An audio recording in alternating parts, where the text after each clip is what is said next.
Welcome back to Modern Indian History video series from Clarity of Concept. In previous video, we studied the Battle of Plassey and resulting financial plunder that followed. In this video, we shall cover what happens after Battle of Plassey and how events lead to Battle of Buxar in 1764, paving the way for British colonial domination for centuries. Before we begin, join our Telegram channel and Instagram page. Our website clarityofconcept.com contains notes and quizzes for our videos.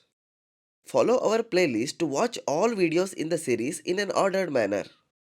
Let us begin with a short recap of what happened in previous video. In June 1757, Battle of Plassey took place. Robert Clive defeated Siraj-ud-Dawla in the battle. This was possible because commander of Siraj-ud-Dawla's army, Mir Jafar, betrayed the Nawab and sided with British as part of pre-agreed conspiracy. In exchange for this, British installed Mir Jafar as new Nawab of Bengal. But they demand heavy money from him. Nawab was also made to pay regular payment to British East India Company. This put a heavy financial strain on the new Nawab. Over the next few years, it became clear that Mir Jafar could not continue to meet the company's demands. Realizing that they needed a more compliant ruler who could sustain their interests, the British decided to replace him. In 1760, Mir Jafar was forced to step down and the British installed his son-in-law Mir Qasim as the new Nawab of Bengal. Mir Qasim was initially willing to cooperate with the company and agreed to their financial terms. However, unlike Mir Jafar, he was not content to remain a mere puppet. Determined to restore Bengal's independence, Mir Qasim moved his capital from Murshidabad to Mughal in Bihar, where he began modernizing his army and training his troops in European-style warfare. Mir Qasim also introduced several reforms to increase Bengal's revenue and reduce its dependence on the British. The British merchants enjoyed a duty-free trade granted to them through Farukksiyar's Farman of 1717. This had placed British merchants at an advantage.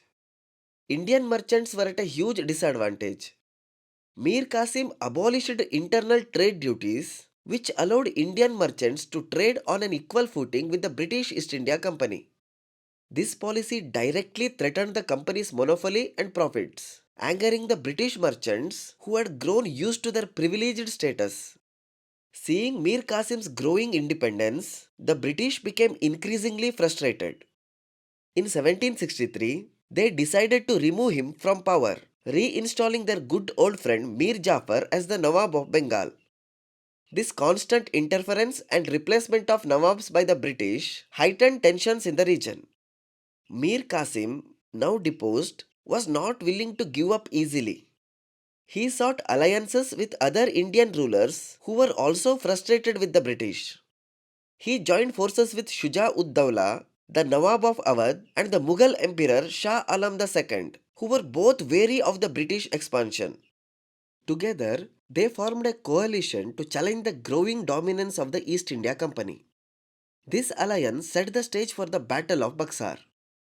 The battle took place on 22nd October 1764 near Buxar, a town along the banks of the Ganga River in present-day Bihar. The allied Indian forces, led by Mir Qasim, Shuja-ud-Daula, and Shah Alam II, had assembled an army of around 40,000 troops.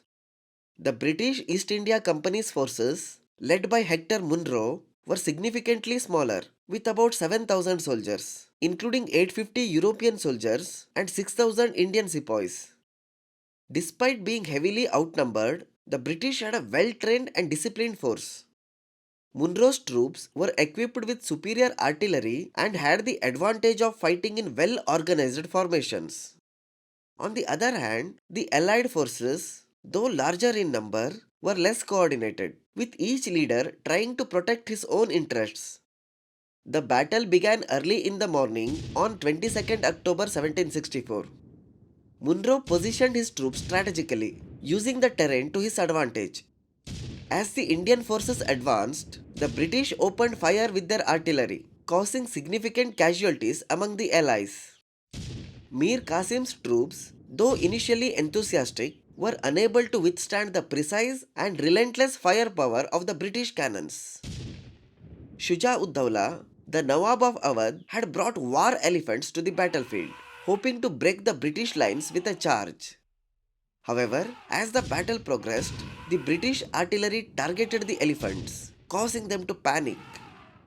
The frightened elephants turned around and trampled through Shuja ud Daula's own troops, adding to the chaos and confusion on the battlefield. As the battle continued, it became clear that the Indian alliance was struggling to coordinate their efforts. Mir Qasim's forces were the first to retreat after suffering heavy losses. Shuja ud Daula, seeing his troops being decimated, also decided to withdraw. Shah Alam II, the Mughal emperor, realizing that the battle was lost, surrendered to the British. By late afternoon, the battlefield was littered with the dead and wounded, and the British emerged victorious.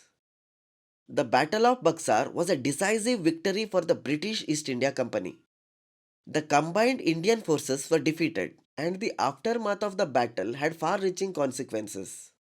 The victory at Buxar was even more significant than the Battle of Plassey, as it effectively gave the British control over Bengal, Bihar, and parts of Orissa. The immediate result of the battle was the signing of the Treaty of Allahabad in 1765. Under the terms of this treaty, Shah Alam II was forced to grant the British East India Company the Diwani Rights, or the right to collect revenue for Bengal, Bihar, and Orissa. This meant that while the Mughal emperor remained the nominal ruler, the British now controlled the economic resources of these provinces. As for Mir Qasim, he fled to Rohilkhand and later to Delhi, where he lived in obscurity, unable to challenge the British again. Shuja ud Daula, on the other hand, was forced to negotiate with the British. He was allowed to retain his position as the Nawab of Awadh but had to pay a heavy indemnity and agree to keep British troops stationed in his territory. Let us understand the difference between the Battle of Plassey and the Battle of Buxar. While both the Battle of Plassey and the Battle of Buxar were crucial in shaping British control over India, they were very different in nature and impact. The Battle of Plassey was more of a political maneuver than a full-fledged battle. Robert Clive secured victory primarily through secret alliances and betrayals, especially by winning over Mir Jafar. The actual fighting was limited and quickly decided due to the betrayal within Siraj-ud-Dawla's camp. We can say British got extremely lucky in winning Battle of Plassey. So many factors coincided in favor of British. It was not that Nawab Siraj-ud-Dawla had no military strength. In fact, he was more capable to crush the British in Bengal. It is evident during Black Hole incident that we studied in previous video. In June 1756, Siraj-ud-Dawla captures Calcutta and the infamous Black Hole incident occurs. After this capture, he seizes British goods stored inside Fort William of Calcutta. He also disrupts all the trade networks and imposes stricter norms. He effectively takes away all the privileges British had under Farukksiyar's Farman of 1717. He also changes the name of Calcutta into Ali Nagar in honor of his grandfather Alivardi Khan. Siraj-ud-Dawla also had strategic military commanders who were loyal to him, such as Mohanlal. Mohanlal was crucial in this capture of Calcutta. But the impulsive Siraj-ud-Dawla disregards cautions given by Mohanlal. After this capture and renaming, he underestimates British. British secretly hold negotiations with Mir Jafar and Jagat Seth and others. Such a young 23-year-old inexperienced impulsive Nawab works to the advantage of British. British were also very deceitful in the treaties they make. Siraj-ud-Dawla underestimates British and concentrates on his capital Murshidabad after June 1756 Calcutta capture. By December 1756, British make all arrangements and get fully equipped to take back Calcutta. In January 1757 attack, British under Robert Clive recapture Calcutta, which was named Ali Nagar by the Nawab. After this recapture, British enter into Treaty of Alinagar with Nawab in February 1757. Siraj was made to give back all the goods seized and privileges restored. This effectively re-enabled the Farukksiyar's farman. This same farman was later challenged by Mir Qasim before the Battle of Buxar. Nawab Siraj-ud-Dawla thinks that things with the British are settled after Treaty of Alinagar and he can focus on consolidating his power in Murshidabad. But this treaty was just a deceit of British to buy time and make further preparations to overthrow Siraj-ud-Dawla. Treaty of February 1757 does not last long and British enter into war in June 1757 at Battle of Plassey. While only Mohanlal and few others supported Nawab, he was brutally defeated. We have seen this in previous video already. All these betrayals are trademarks of Battle of Plassey rather than a full-fledged war. In contrast, Buxar was a direct military engagement. It involved a large-scale battle between the British and a united front of Indian rulers.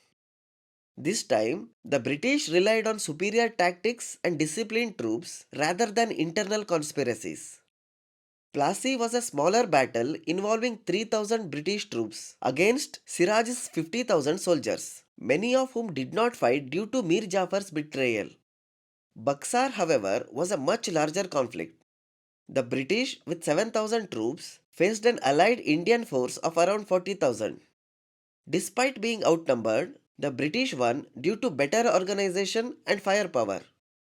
Plassey gave the British indirect control over Bengal by installing Mir Jafar as a puppet Nawab. The company gained economic benefits but did not directly control Bengal's administration. Buxar was far more significant.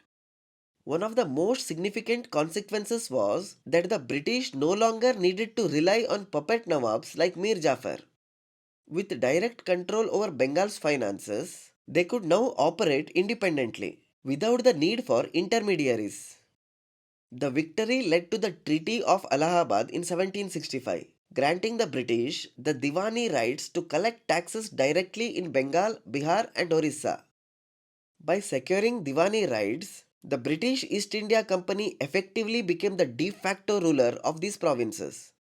The annual revenue from Bengal alone was estimated to be 2 to 3 crores, which in today's terms would be equivalent to 25 to 30,000 crore rupees.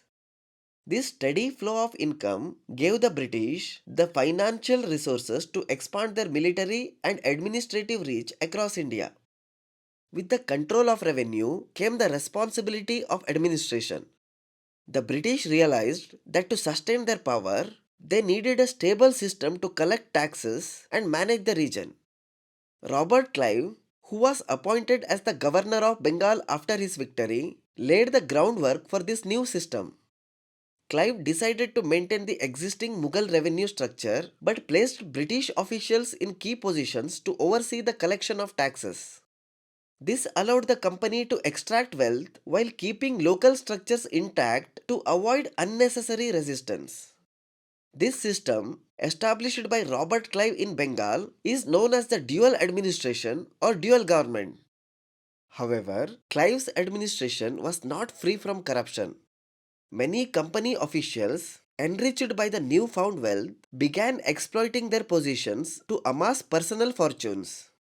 This rampant corruption became so severe that it was later known as the Plunder of Bengal, where British officials extracted huge amounts of wealth, leading to economic hardship for the local population. Let us see what happened to the nominal Nawab Mir Jafar after the battle. After the British reinstalled Mir Jafar as the Nawab following the removal of Mir Qasim, his power was largely symbolic. Mir Jafar was now fully dependent on the company, effectively turning him into a puppet ruler. His inability to challenge British policies meant that the company could extract whatever they needed without much resistance. Mir Jafar passed away in 1765, leaving behind a legacy of betrayal and submission that had allowed the British to cement their hold over Bengal. The British victory at Buxar not only gave them control over Bengal but also set the tone for their future strategy in India. Realizing that the Indian rulers were divided and could not present a united front, the British adopted a policy of divide and rule. They would support one ruler against another, make secret deals, and use betrayals to their advantage. This strategy allowed them to expand their territories with minimal military confrontation.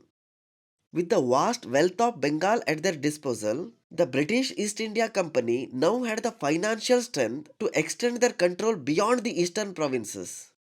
The revenue from Bengal funded their military campaigns in Mysore, the Maratha territories, and eventually the Punjab, leading to the establishment of British supremacy over the Indian subcontinent by the mid 19th century. Well, this is all about this video. We shall study Regulating Act 1773, Pitt's India Act 1784, etc. in next video.